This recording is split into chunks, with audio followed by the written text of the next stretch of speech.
SM Store, amanah dalam muamalah.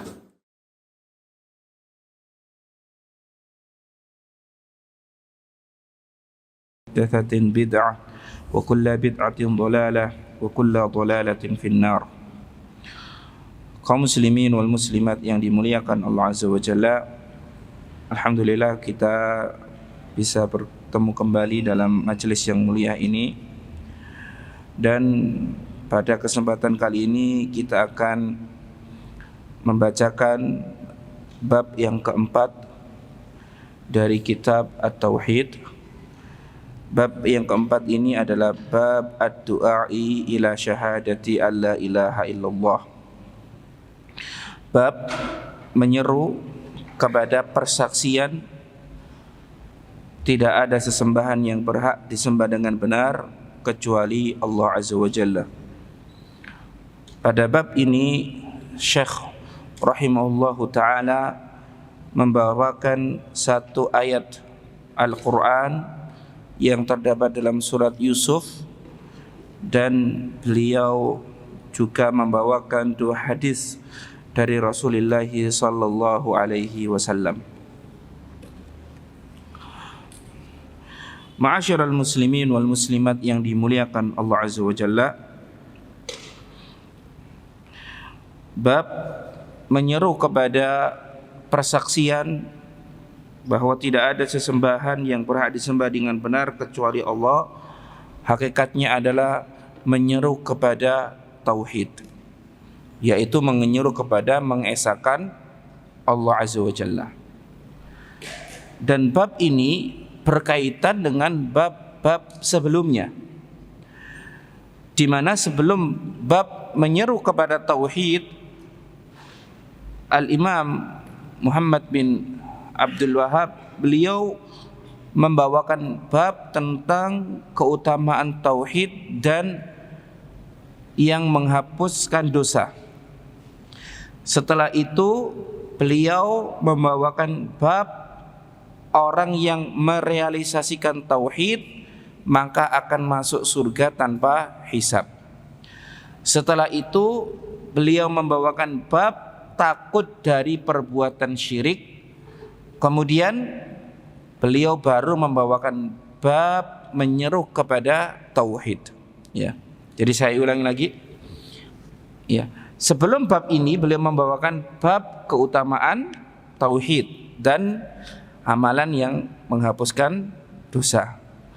Kemudian bab orang yang merealisasikan tauhid masuk surga tanpa hisab. Kemudian bab takut dari kesyirikan. Setelah itu bab mendakwakan tauhid, yaitu bab yang akan kita baca. Ya. Hal ini memberikan pengertian bahwasannya seseorang yang merealisasikan tauhid, kemudian dia juga takut dari perbuatan kesyirikan, ya, tidaklah makna tauhidnya sempurna, melainkan dia harus mendakwakan tauhid. Ya. Jadi tauhid tidak boleh disimpan sendiri. Ya.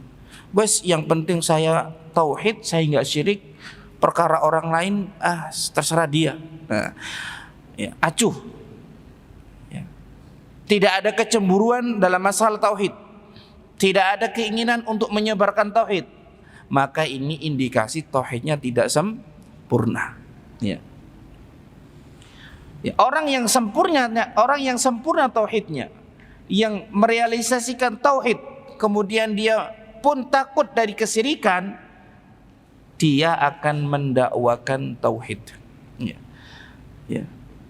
Makanya di dalam masalah tauhid tidak boleh istilahnya ada kompromi. Ya. Wes terserah dia. Ya, dia sendiri yang menanggung, tidak boleh. Ya. Orang yang bertauhid minimal hatinya itu tidak ridha kalau ada hamba Allah, ada manusia menyembah selain Allah. Ya. Makanya wal bara'atu minasyirki wa ahli, berlepas diri dari kesyirikan dan juga dari pelaku kesyirikan. Ya, hatinya gak ridho. Ya, tidak boleh orang yang bertauhid memiliki prinsip, ya, tidak masalah dia melakukan kesyirikan, yang penting saya tidak melakukan kesyirikan. Nah, ini tidak benar. Ya. Ya, seorang yang bertauhid hatinya tidak ridho kalau ada manusia yang menyembah kepada selain Allah Azza wa Jalla. Ya.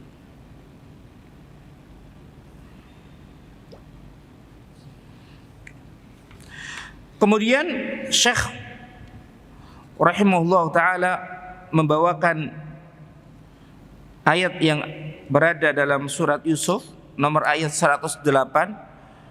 Allah ta'ala berfirman, qul hadhihi sabili ad'u ilallahi ala basiratin ana wa man ittaba'ani wa subhanallahi wa ma ana minal musyrikin.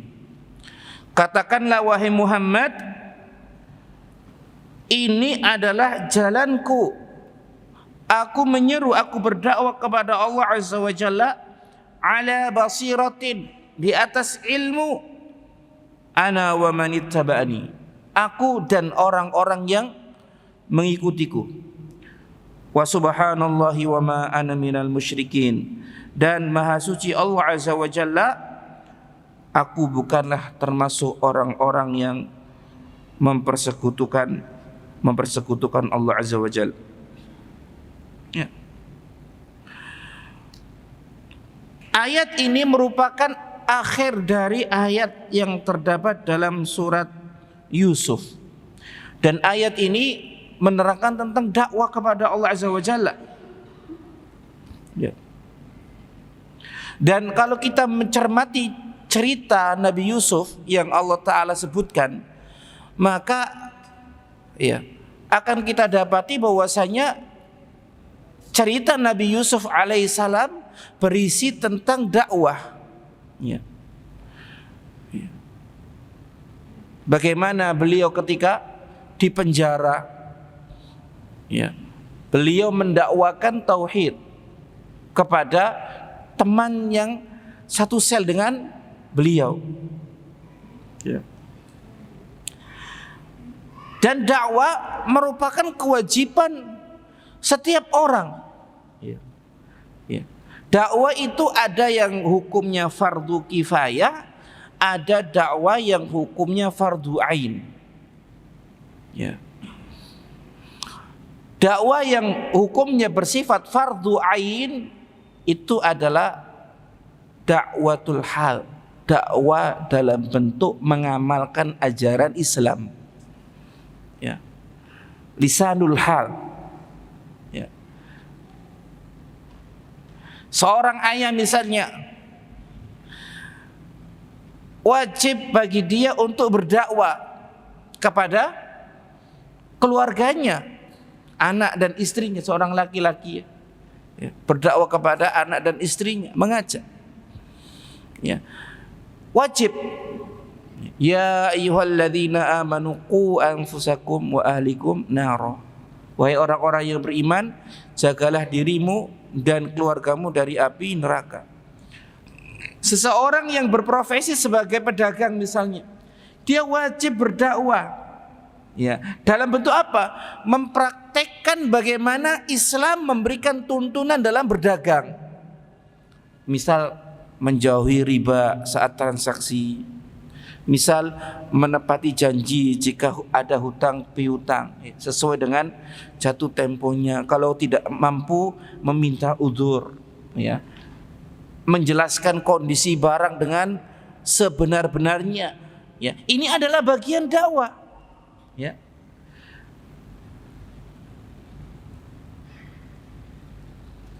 Seseorang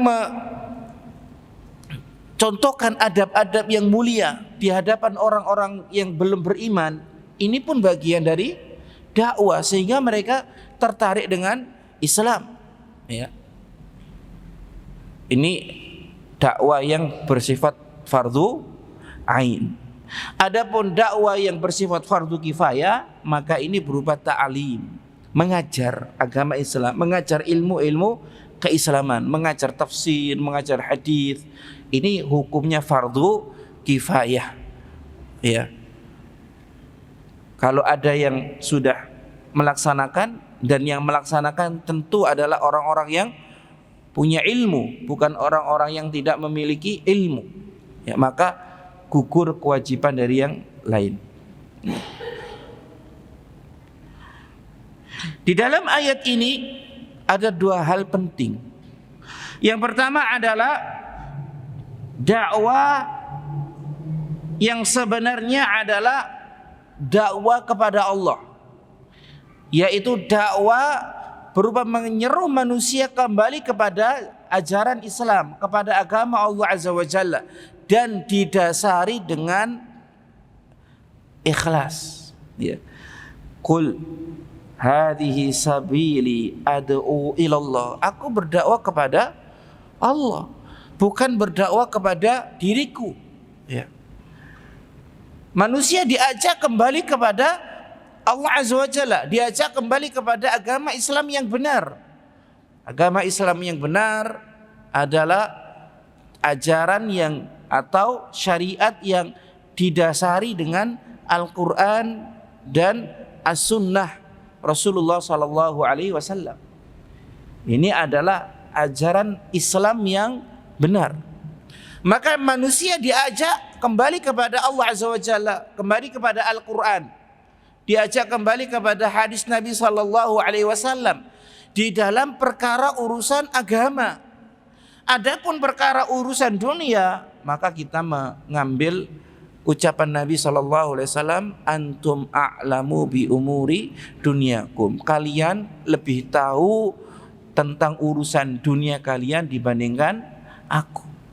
Namun jika urusannya adalah terkait syariat, terkait agama, tidak boleh, ya, bagi seseorang menyeru kepada selain Al-Quran dan As-Sunnah.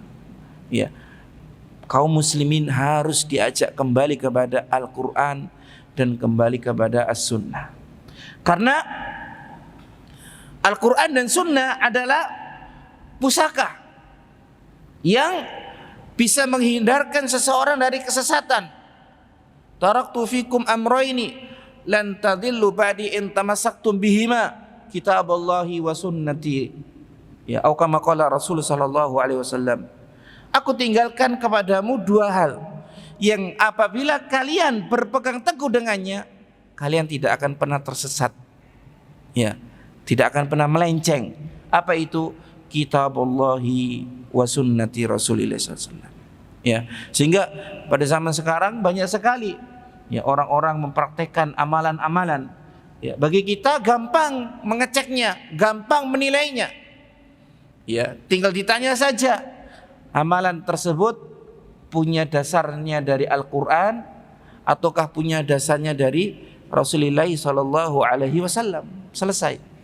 Ya, jika tidak ada, ya, dan tidak ada contohnya dari para sahabat Nabi Sallallahu Alaihi Wasallam, ya, maka tinggalkanlah amalan tersebut. Ya. Jadi dakwah harus didasari dengan ikhlas, ya, dan menyeru manusia kepada Allah Azza wa Jalla, bukan kepada person-person tertentu, termasuk menyeru kepada ustadz yang melakukan dakwah. Ya. Kalau sampai ada seorang dai, ya, dia berdakwah dan menjadikan mad'unya ta'assub, ya, ta'assub kepada sang dai, maka dakwah itu adalah dakwah yang gagal. Ya. Ya, dakwah yang benar adalah menjadikan mad'u ta'assub wa tamassuk, berpegang teguh kepada Al-Quran dan As-Sunnah. Kemudian yang kedua adalah ala basiratin, di atas ilmu, ya. Ya. Di atas ilmu. Seseorang yang hendak berdakwah, menyampaikan ilmu, ya, menyampaikan ajaran Islam, dia harus membekali dirinya dengan 3 ilmu. Ya, 3 ilmu. sebagaimana yang dikatakan oleh Syekh Muhammad bin Shalih Al-Utsaimin. Yang pertama adalah ilmu tentang apa yang akan dia dakwahkan. Ya. Ketika ingin menjelaskan tauhid, maka harus tahu tentang tauhid. Ya. Ketika ingin mengajar fikih, harus mengilmui fikih. Ya. Ketika ingin mengajar hadis, harus paham hadis yang ingin dia dakwakan. Ya. Dan dia tidak melebihi dari kapasitas ilmu yang dia miliki. Ya, umpama kapasitas ilmunya kalau diukur 1 meter, ya, maka disampaikan sepanjang atau sebanyak 1 meter sudah. Jangan sampai 2 meter, 3 meter, ya, 5 meter, jangan. Ya. Ya. Ini basirah yang pertama, ilmu yang pertama. Yang kedua adalah mengilmui halul mad'u, keadaan yang didakwahi. Ya. Ini sangat penting. Ya. Kadang-kadang apa yang disampaikan itu adalah kebenaran, namun tidak diterima dikarenakan cara yang dipakai atau dia tidak memahami keadaan orang yang dia dakwahi. Ya.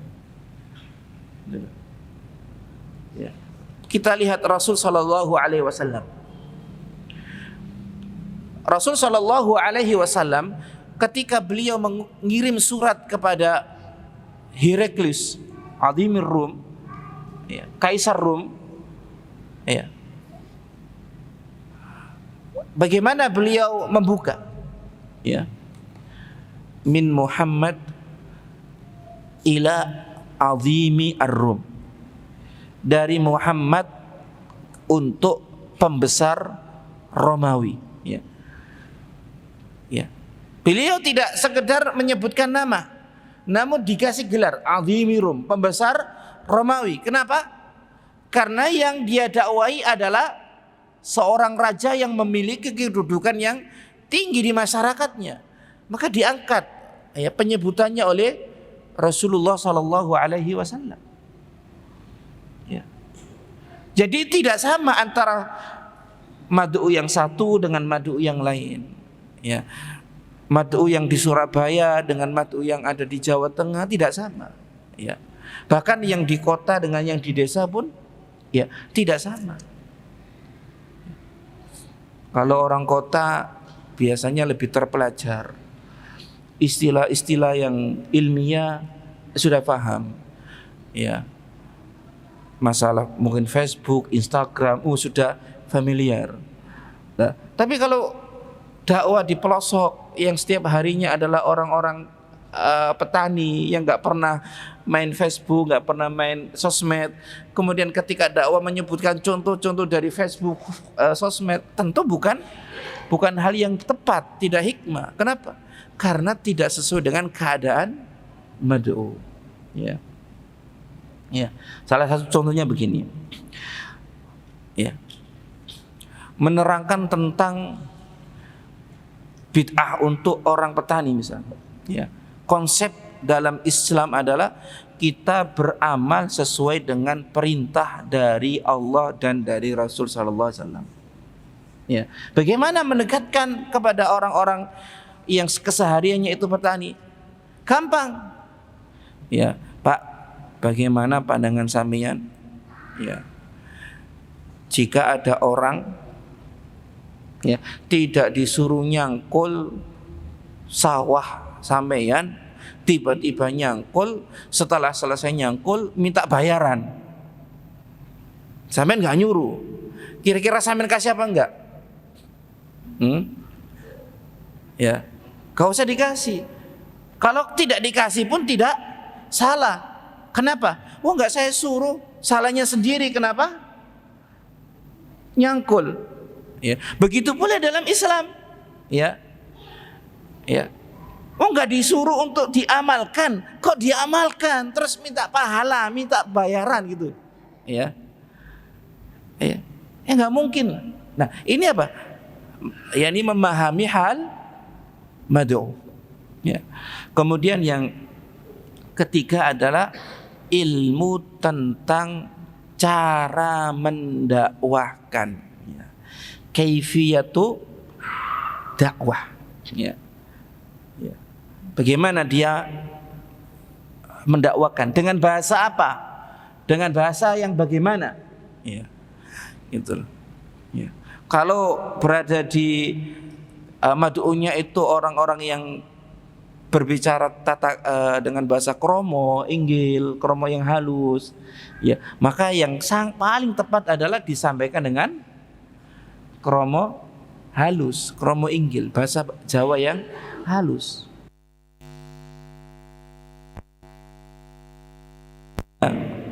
Yang halus, ya, tidak usah disampaikan dengan ya bahasa Jawa yang halus. Ya, ini adalah apa? Memahami tentang kaifiyatu dakwah. Ya. Nah, maka orang yang terjun di dalam dunia dakwah, dia harus membekali 3 ilmu ini. Ilmu tentang apa yang dia dakwakan, ilmu tentang keadaan orang yang dia dakwahi, dan ilmu tentang apa?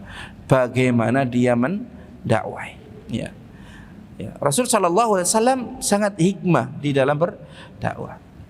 Ya. Beliau membedakan orang yang sudah tahu dan orang yang belum tahu, dibedakan oleh Rasul sallallahu alaihi wasallam. Ya. Kita masih ingat ya hadis yang menerangkan tentang seorang pemuda masuk Islam, kemudian dia berkata kepada Rasul sallallahu alaihi wasallam, "Ya Rasulullah, idzinli bizina." Ya Rasulullah, izinkan aku berzina. Minta izin berarti sudah tahu kalau zina itu tidak boleh. Iya. Bagaimana Rasul sallallahu alaihi wasallam mendakwai pemuda ini? Iya. Rasul sallallahu alaihi wasallam memberikan satu hal yang belum dipahami oleh pemuda tersebut. Rasul tidak mengatakan la taqrabuz zina, janganlah kamu mendekati zina. Tidak. Kenapa? Orang ini sudah tahu. Ya. Ya, sudah tahu. Ya. Makanya dia minta izin, ya, supaya dilegalkan, supaya dikasih kompensasi, ya. Apa yang dilakukan Rasulullah SAW? Rasul sallallahu alaihi wasallam menerangkan sesuatu hal yang belum dia pahami. Apa? Bagaimana kalau seandainya ibumu berzina, dizinai orang, mau enggak? Enggak mau ya Nabi. Begitu pula wanita yang kamu zinai, dia itu adalah seorang ibu. Bagaimana kalau seandainya anakmu, seandainya saudara perempuanmu, seandainya bibimu dizinai, enggak mau? Ya pun wanita yang kamu zinai, dia adalah seorang saudari dari saudaranya, dia adalah seorang putri dari ayahnya. Ya. Ya, hingga akhirnya pemuda ini pun tidak lagi berkeinginan untuk berzina, dan Rasulullah sallallahu alaihi wasallam ya mendoakan beliau, Allahumma fir dzanbahu wa hassin Allah waqfat farjahu wa hassin Allahumma fir dzanbahu wa tahhir qalbahu wa hassin farjahu.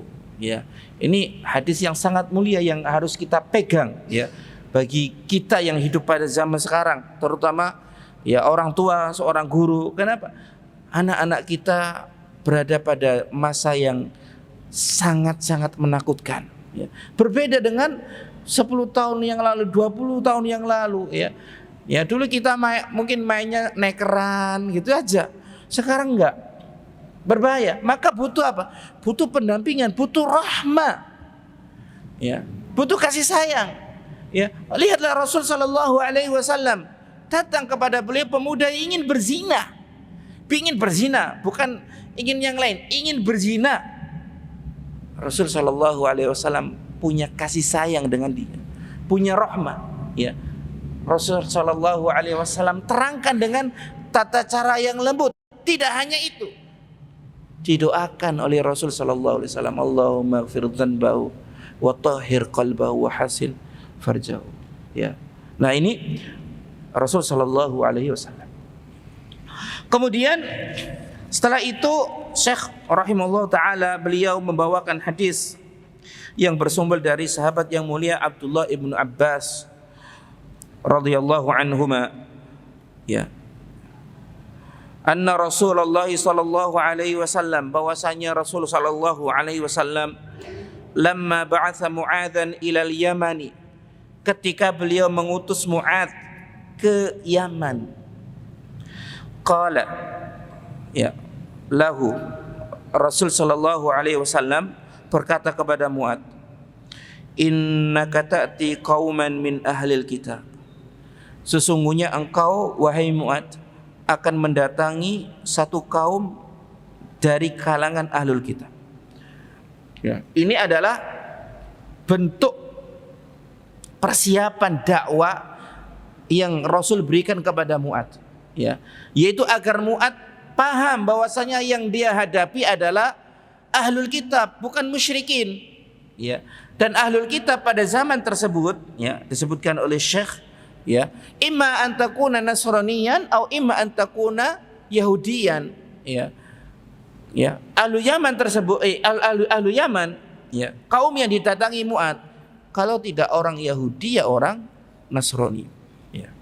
Artinya kalau ahlul kitab masih punya ilmu, tahu kabar tentang kedatangan Rasulullah sallallahu alaihi wasallam, ya. Ya. Dan ahlul kitab itu orang yang diturunkan kepada mereka kitab, ya, itu loh. Yahudi, Nasrani, ya. Pada hakikatnya Yahudi dan Nasrani bukan agama, ya. Yahudi dan Nasrani itu bukan agama. Allah tidak pernah menurunkan agama Yahudi dan Nasrani. Agama yang diturunkan Allah dari Rasul pertama Nuh hingga Rasulullah sallallahu alaihi wasallam adalah satu, Islam. Gitu loh. Ya, Islam. Ya. Ya. Gitu loh. Makanya tidak ada namanya agama-agama samawi, enggak ada. Al-adyanu as-samawiyah, agama-agama samawi. Ingat ya, agama-agama samawi, enggak ada. Yang ada itu cuma satu agama samawi. Ya. Gitu loh. Ini harus perhatikan. Tidak ada pula kampanye al-adyanu ibrahimiyah, agama-agama Ibrahim, ya.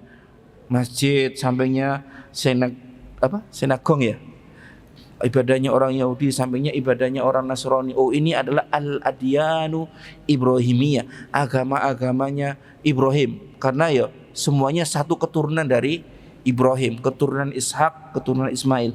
Jawabannya tidak ada. Tidak ada al-adyanu ibrahimiyah, enggak ada. Agama-agama Ibrahim tidak ada. Yang ada itu adalah ad-dinu Ibrahimi. Agamanya Ibrahim, cuma satu agama, yaitu apa? Islam, ya. Ya. Falyakun awwala ma tad'u ilaihim, maka hendaklah wahai Mu'adz yang pertama kali kamu serukan kepada mereka, yakni ahlul Yaman, syahadatu alla ilaha illallah, yaitu persaksian bahwasanya tidak ada sesembahan yang berhak disembah dengan benar kecuali Allah. Wa fi riwayatin, dan dalam riwayat yang lain, ila ayyuhidullaha, sampai mereka mentauhidkan Allah azza wa jalla. Dan jadi tauhid adalah asas dakwah, ya. Dakwah tanpa tauhid seakan-akan tidak ada dakwah, ya. Ya.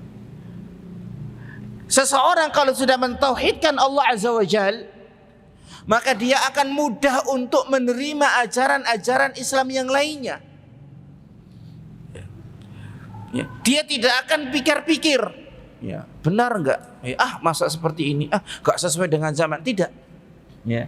Seseorang yang bertauhid minimal, iya, yang benar itu, tapi saya kurang bisa menjalankan.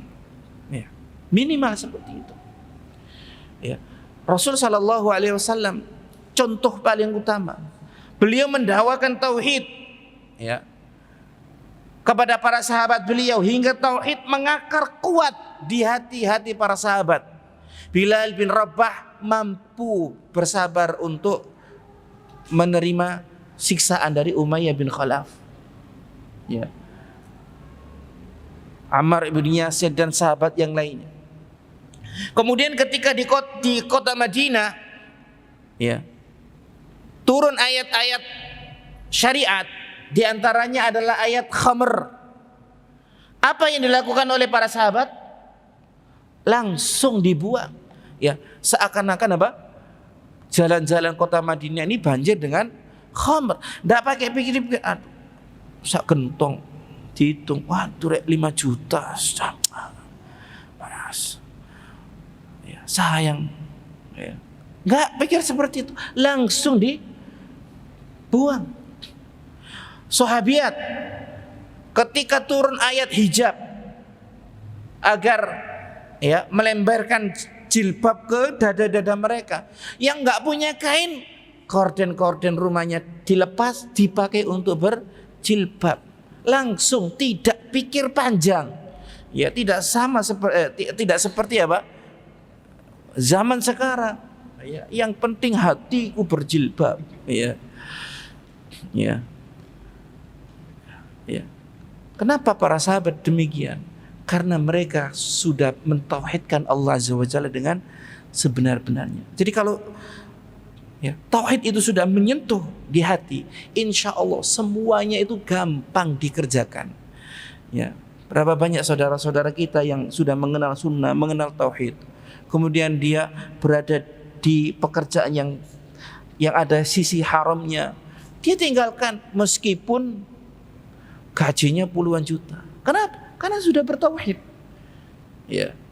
Tapi yang kurang bertauhid, ya, yang belum tersentuh tauhid, mikir-mikir nanti makan apa? Aduh, 50 juta dari mana nanti saya dapat gantinya? Ya. Ya. Jadi dakwah harus tauhid. Ya. Karena ini adalah dakwah para nabi. Walaqad ba'atsna fi kulli ummatin rasulan an ibudullaha wastanibu at-taghut. Ya. Dakwah kalau tidak dengan tauhid, tidak ada dakwah ya. Dakwah kalau tidak kepada tauhid, ya, kepada hal-hal yang selain tauhid, maka itu tidak akan membekas.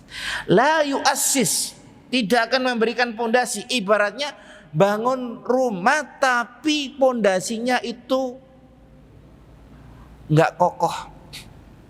Kelihatan bagus bentuknya, ya, bagus, modelnya bagus, tapi nggak kokoh, ya, kena angin topan sedikit langsung roboh.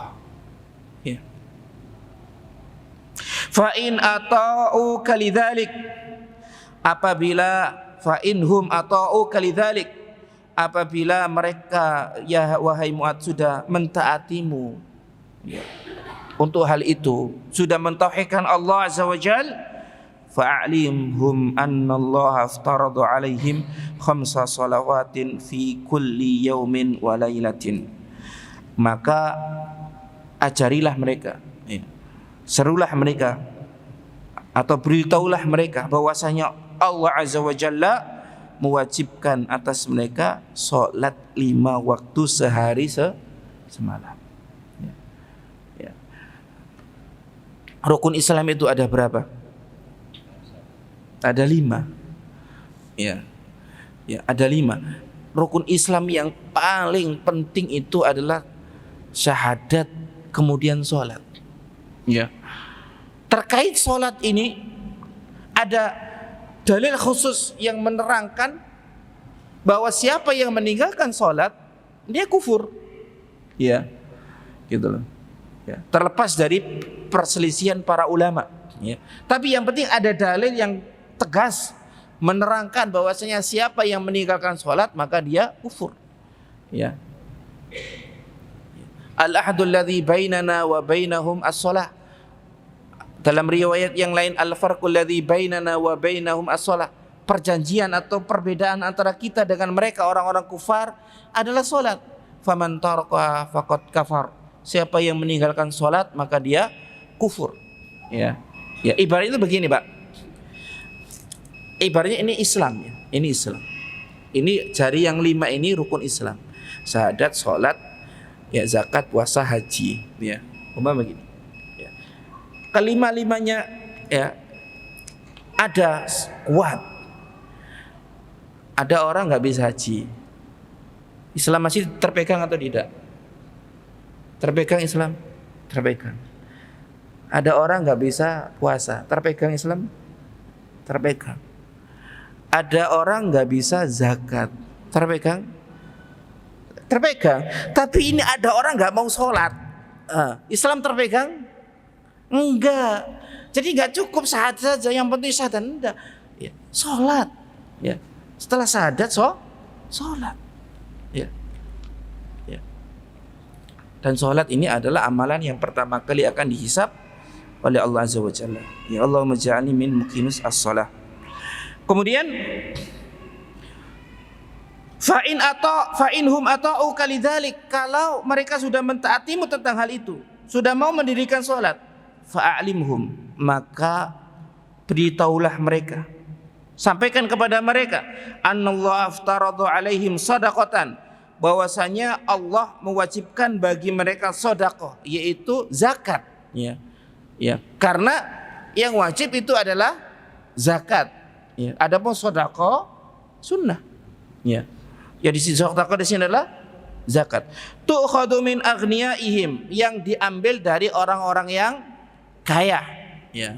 Kalau perinciannya diambil ya dari harta-harta yang min ansabiz zakat, dari jenis-jenis zakat, dan sampai nisab serta sudah satu haul. Ya. Faturaddu ala fuqaraihim, harta tersebut diberikan kepada orang-orang fakir. Ya, apakah orang fakir saja? Tidak. Seperti di dalam surat At-Taubah ada beberapa asnafuz atau mustahiq az-zakat, fakir, miskin, ibnu sabil, gharim, muallaf, ya amil, dan yang lainnya. Ya. Nah, jadi zakat diberikan kepada mereka. Ya. Fakir, miskin. Apa bedanya fakir dan miskin? Atau saya tanya dulu, kira-kira mungkin nggak orang miskin punya kapal? Mungkin nggak? Hah? Mungkin orang miskin punya kapal? Mungkin? Yakin? Hah? Mungkin? Ya, bukan sepeda motor, kapal. Ya, ya. Mungkin atau tidak? Hah? Jawabannya mungkin. Siapa yang bilang? Ya Allah Azza wa Jalla. Ya. Dalam surah Al-Kahfi apa? Wa kana safinatu lil masakina ya'maluna fil bahr. Adapun kapal ini yang saya lubangi itu milik orang-orang miskin yang bekerja di laut. Jadi ada orang miskin punya kapal, ya.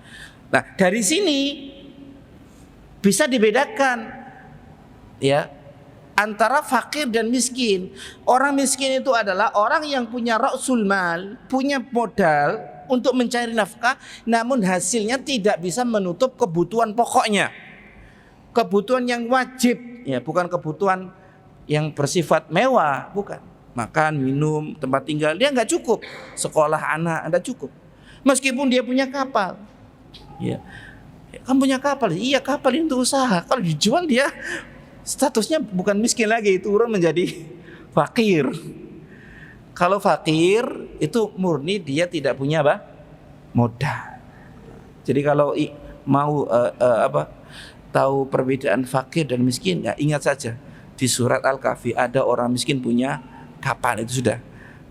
Ya, insyaallah akan selalu ingat bedanya fakir dan miskin.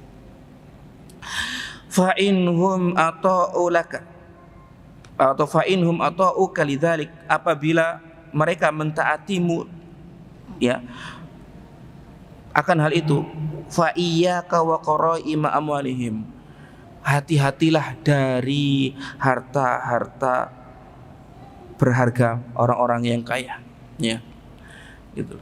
Artinya ada harta-harta yang disenangi orang kaya, jangan dipaksa untuk diambil, ya. Ini yang membedakan antara apa? Amilu zakat sama panitia zakat, ya. Beda antara amil zakat sama panitia zakat. Kalau yang dibentuk setiap tahun di setiap majelis, ya punya panitia sendiri-sendiri, itu bukan amil zakat. Itu panitia zakat. Ya, karena di antara wewenang amil zakat, dia bisa memaksa seseorang untuk mengeluarkan zakat. Ya. Itu amal zakat. Makanya Nabi mengatakan wa iyyaka wa qara'ima amwalihim.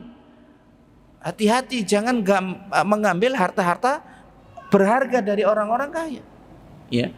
Tidak hanya menunggu orang kaya membawa zakat, tapi mampu atau punya wewenang untuk mengambil. Kalau sudah waktunya si fulan zakat, enggak mau zakat, dipaksa untuk diambil. Itu amil. Ya. Makanya amil berhak menerima zakat. Adapun ya panitia di masjid itu bukan amil. Maka mereka tidak berhak menerima zakat. Ya, jadi kalau ada orang jadi panitia amil anak-anak bagian anak amil dulu. Anda bukan amil, Anda panitia. Ini satu kaitan antara panitia dengan amil.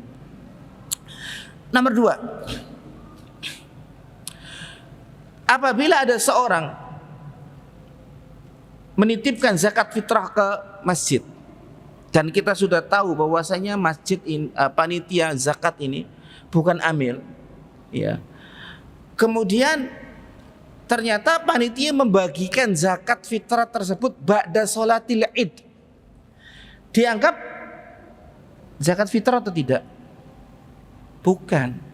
Karena amil tidak mewakili penerima zakat fitrah tadi. Karena panitia tidak mewakili penerima zakat fitrah tadi.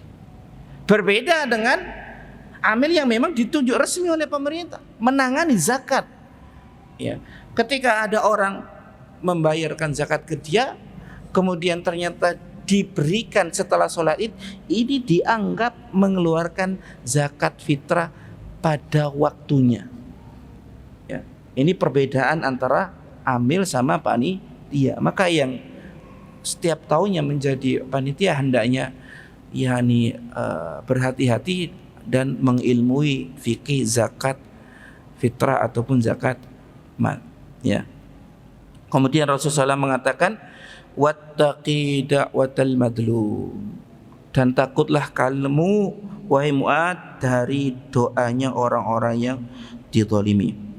Fa innahu laisa bainaha wa bainallahi hijabun, karena tidak ada antara doa orang yang terzalimi dengan Allah ya penghalangnya. Artinya doa orang yang terzalimi diijabahi oleh Allah Azza wa Jalla.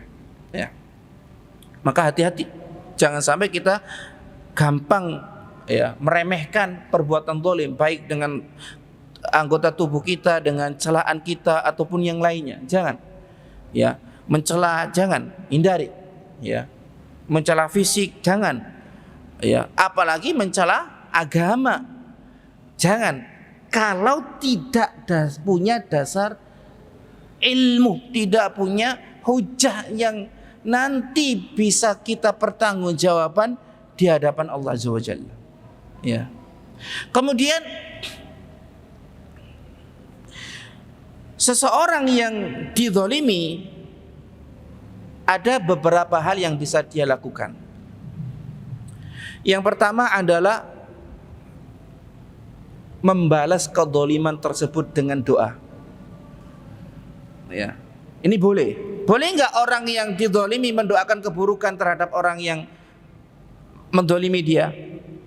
Ya, orang yang dizalimi mendoakan keburukan untuk orang yang menzalimi dia? Jawabannya boleh. Itu haknya. Ya. Yang kedua, membalas kezaliman tersebut. Boleh. Namun berbahaya. Kenapa? Karena bisa-bisa yang asalnya itu dizalimi malah berubah menjadi mendolimi karena balasannya lebih besar. Ya, jadi kalau mau membalas kezaliman dengan kezaliman harus sepadan. Ambil contoh, ya, ada orang dikatai anjing, ya, ya, dibalas, iya kon anjing gila, iya, ya. Sepadan atau tidak? Tak sepadan, ya, ya, ya.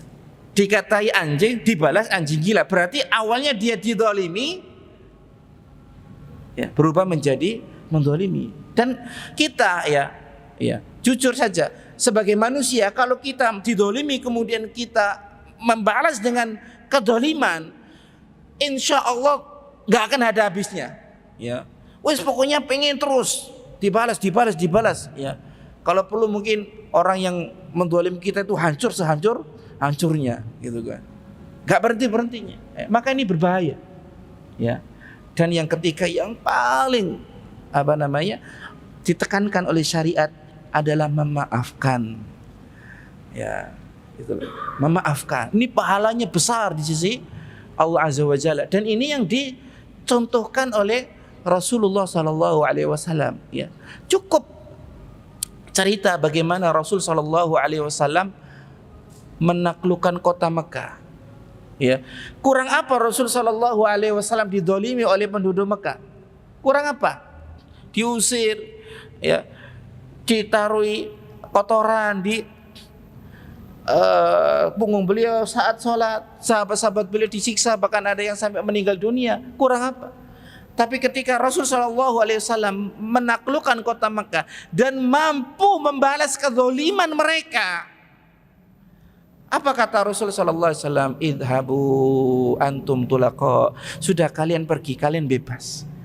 Ya, kalian bebas. Beliau tidak membalas sedikit pun kezaliman yang pernah beliau terima. Ini Rasul sallallahu alaihi wasallam. Ya, meskipun ya membalas kezaliman itu boleh, mendoakan keburukan kepada orang yang menzalimi itu boleh, ya. Namun yang paling mulia adalah kita mencontoh bagaimana Rasul sallallahu alaihi wasallam, yaitu memaafkan, ya, orang yang telah menzalimi kita. Ya, demikian yang bisa disampaikan. Semoga yang sedikit ini bermanfaat. Insyaallah kita akan lanjutkan di pertemuan yang akan datang. Subhanakallahumma wa bihamdika asyhadu an la ilaha illa anta astaghfiruka wa atubu ilaik. Assalamualaikum warahmatullahi wabarakatuh.